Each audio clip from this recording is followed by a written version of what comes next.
Good morning, everyone. I'm gonna explain the story of how Rainbow was born in the rainforest. Alright, here we go. Back in E14 through 28, there was an amazing different happening in this world. The flood is what erased all the sins. As we talk about this rainbow, we're going to talk about a story about a fictional character that seems to play part in this movie. His name is Rainbow Boy. This takes place a long way ago. His birth, when he was born, Rainbow Boy was born in the month of September, during the fall, close to the winter solstice. Rainbow Boy was born September 30th in 1495. He was known as the Rain Baby during that season. Then, in 1505-AC5B, he was found under a pond. He was left, and his brother, Kobe Akadashi, was discovered as well in that time. What we've noticed, Kobe Akadashi was born in 1498. They are 3 years apart. Know that they cherish this moment and they live in this moment, going through conflict and war. Rainbow Boy tries to save the day. He uses one technique that he knows best. Going through an epiphany was the toughest decision he has ever made in history. Because we know he is born in the fall and not in the spring, this baby was known as the baby of spring and summer. It's strange telling you that he was born in the fall when he should have been born in the spring, when the rainforest garden has grew the leaves. But now, the leaves grow in the fall. Leaves fall from the trees as they die and wither under the soil that is covered by the ocean. Mountains and rivers are all keeping the plants moisturized. Let's go on through this next phase. Alright, I'm going to read.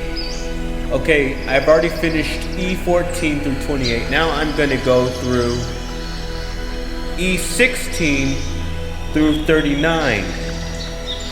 Once upon a time, he became Rainbow Boy shortly after those ages. Another 1,000 millenniums passed. This was not a mistake. They chose this child. His parents were horses. His father was a horse.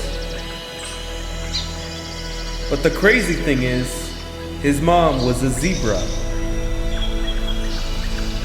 She was known as the birth mother of Zeleny, and the father is Timothy Johnson. When Timothy Johnson named his son Rainbow Boy,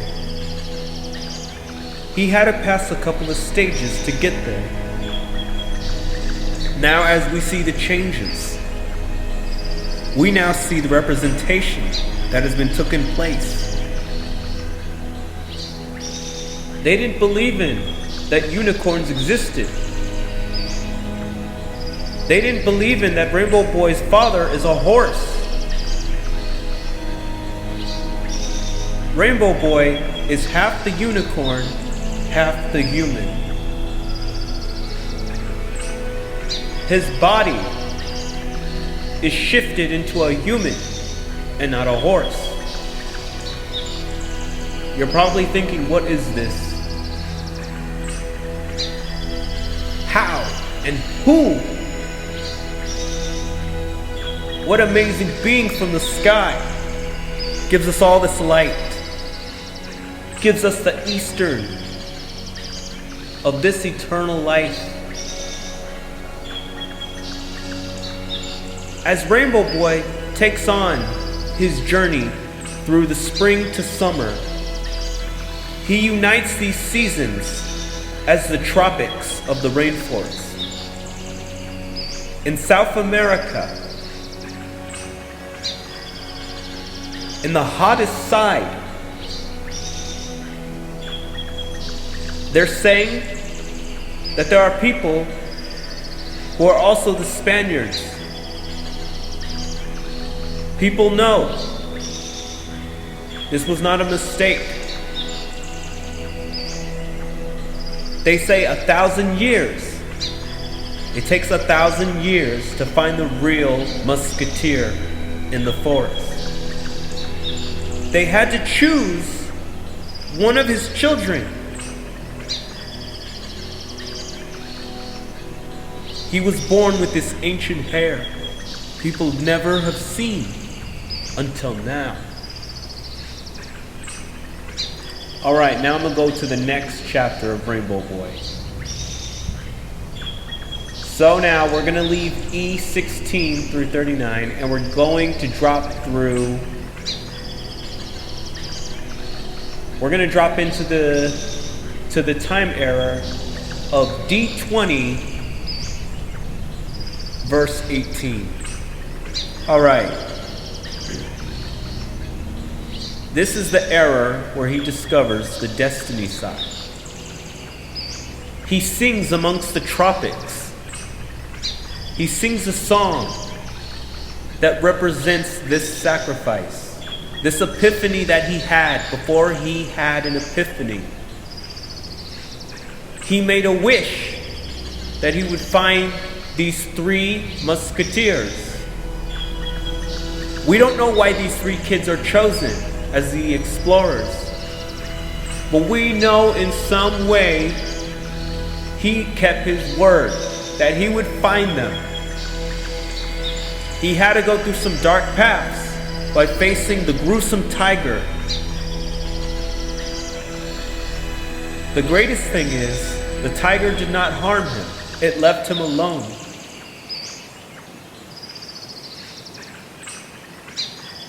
We will talk about more of this as soon as it goes on. Hang on one second.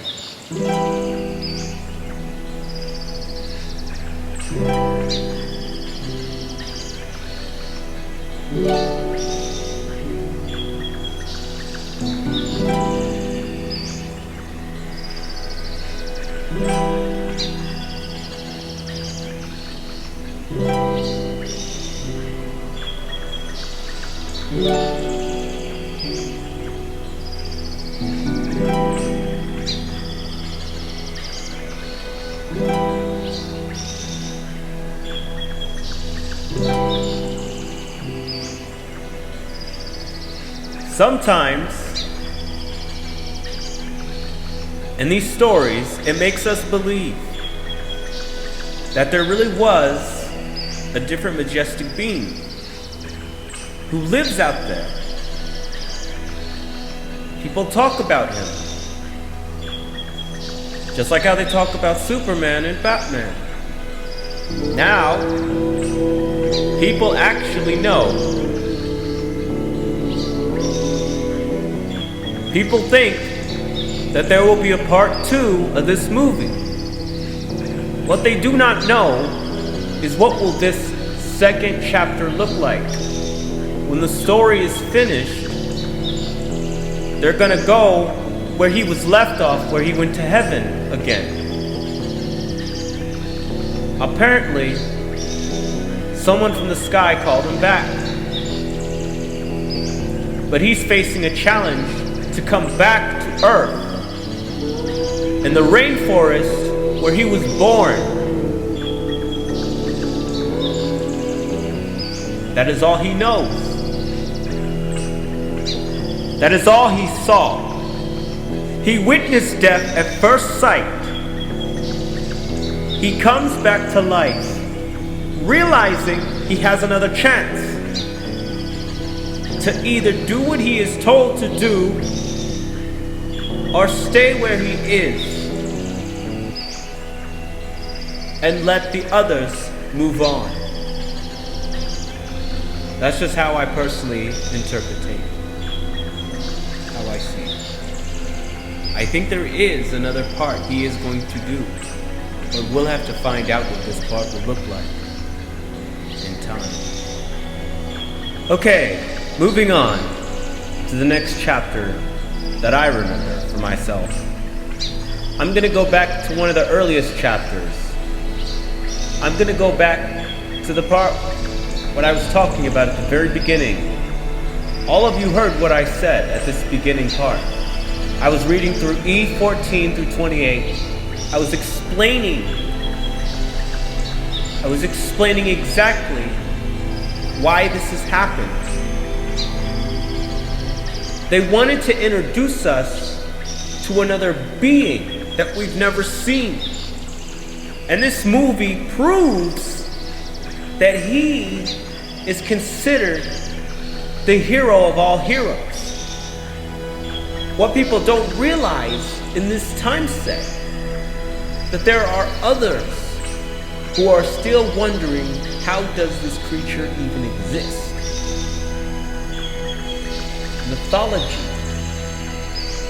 Mythology can trick us. It has us think that there is another being outside of anything out there. But we all know in time, it's just a movie. A movie that you see with your eyes. Television, for one. Telling a vision, showing a person an example of something that they thought could exist, but has not. This is how we know there are some things that are just different, that we're never going to understand. That's why when we watch this movie, The Wild Adventures of Rainbow Boy, we tend to ask questions about the creature, how he got there. And in the story, it was explaining exactly how he was spending time with the children and enjoying their time together. It was like looking at a family. Now this story goes back to the times where people were not supposed to eat certain berries. The Skittles were used as a form of the berries from the bushes.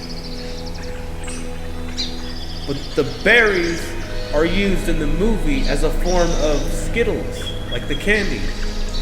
They wanted to use the Skittles and pertain it as the berries that were plucked from the bushes.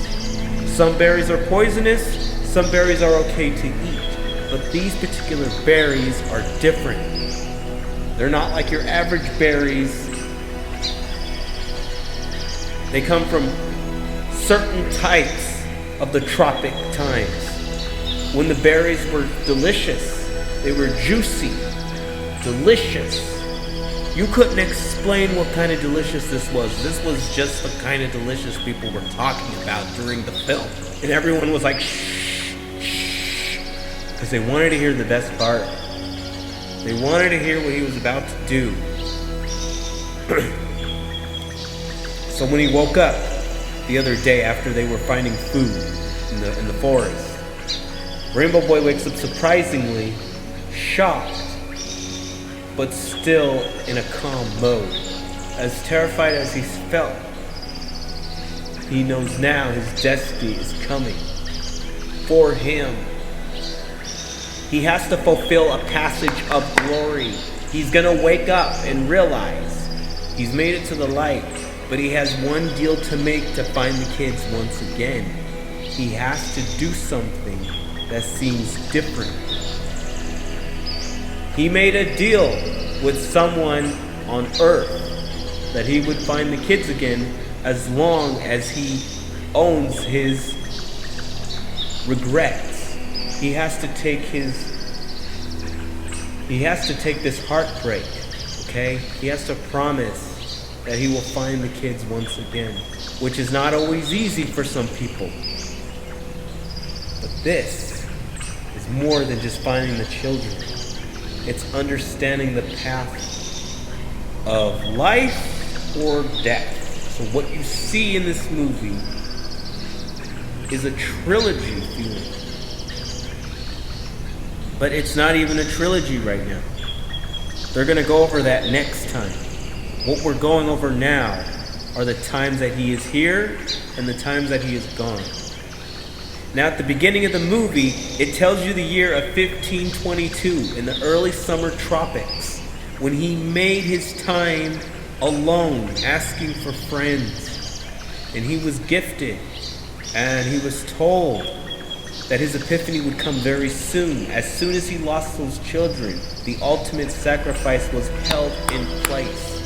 He has to do something right to get those children back in his life. This is no laughing matter. This is serious. He had to make a turn, and he made it happen. So now he's going to do the right thing when he finds those children. I'm not going to play any clips right now because I don't have my tablet with me. I would bring my tablet to show you. It's pretty interesting, okay? This stuff gets good, especially if you're into movies like these. You need to see more. So, here we go. I'm back to the year that I'm going to read off on. Once upon a time, because Rainbow Boy's parents are no longer in his vision, he gets in a serious battle with Kobe. Kobe is supposed to be the good brother, but he turned on him, became a bad influence, an enemy of deception, no trust, no value, no love, no grace. Rainbow Boy was trying to show him how to love like a regular person. Kobe went on his own ways at his own side of his own time. Kobe was just not happy with his life. Rainbow Boy tried to straighten him out as much as he could. You can only do so much. That it hurts. It hurts so bad. You think to yourself, I am hurt. Just like in the film when he said, so hurt, I need a dessert. Not because I'm hungry or I'm thinking about sugar or tasting something. I just need relief. I need to believe. I want to receive. I don't want to have bad taste. I don't want to have any kind of sort of judgment that would separate what the love is made for in every way. Okay, here we go with this part right here. Then, Kobe turned back and looked at him. He said, I'm sorry. I'm not your brother no more.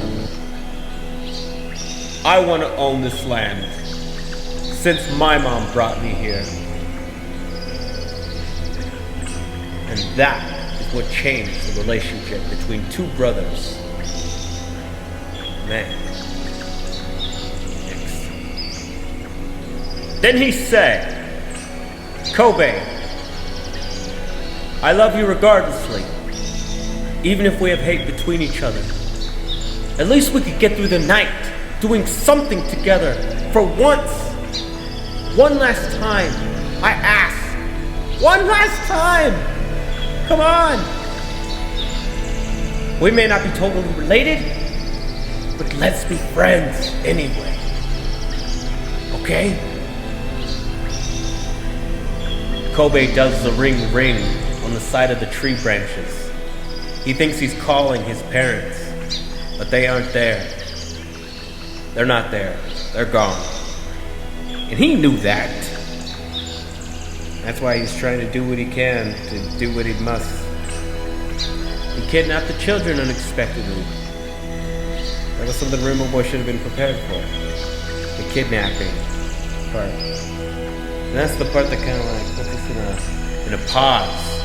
Because we're like, wait a second. The kids are kidnapped? We're like, yes. He's gone. They're trying to find him again.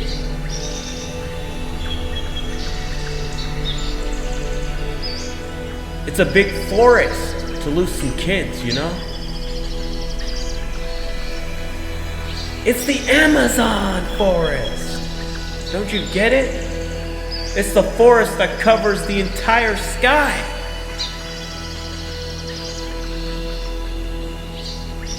You'd have to get some bright light through those trees to see where you're located. It wasn't easy for him. Except, you may need a couple of equipments, like the binoculars that he inspired us by at the beginning of the film. He can only find the kids if he has binoculars with him. Without those binoculars, he can't do nothing about this. Nothing. I mean, simply, if he had the tools and belief without the binoculars. But even then, in that forest, as the trees are covering most of the sky, but yet you see this beautiful, beautiful east sun rise. Some people call it the east sun. And then the moon is called the west moon. That's a whole story we'll get back on. But the important thing is, he tried to make it up to his brother once again by telling him the truth, how they got here on this planet as one. He tried. They made one because they all had to believe in love counts for all these measures. They had to have some kind of abundance to get back at each other. They had to show each other that love can erase this war, erase this territorial, petty stuff. Rainbow Boy was always the good one. Kobe, not so much. But Rainbow Boy had to straighten out Kobe once and for all. After that epiphany, Rainbow Boy said he saw some things in his dreams. He saw his parents in that epiphany moment. You remember when he was dreaming about the stars, when he took a little nap out in the woods? Well, this is almost similar to that. Except this is before he saw the tiger. Now the tiger was sensing. He was sensing something in Rainbow Boy. Something was wrong at that point. The tiger drew into it. He saw the sin that Rainbow Boy made. Rainbow Boy committed a horrible sin, falling asleep, not watching the children wisely without any guidance. You could live in the forest. You can get poisoned in the forest if you eat the wrong berries. Or you can die in the forest with no hope, no binoculars, no cream, no ointment, nothing. Not even an oil or a residue So we're going to end this story today. Finally, we see the truth behind this movie. That's all I know pretty much. The end. That was the story about the Wild Adventures of Rainbow Boy. Good night, people. Be blessed. God loves you. Bye.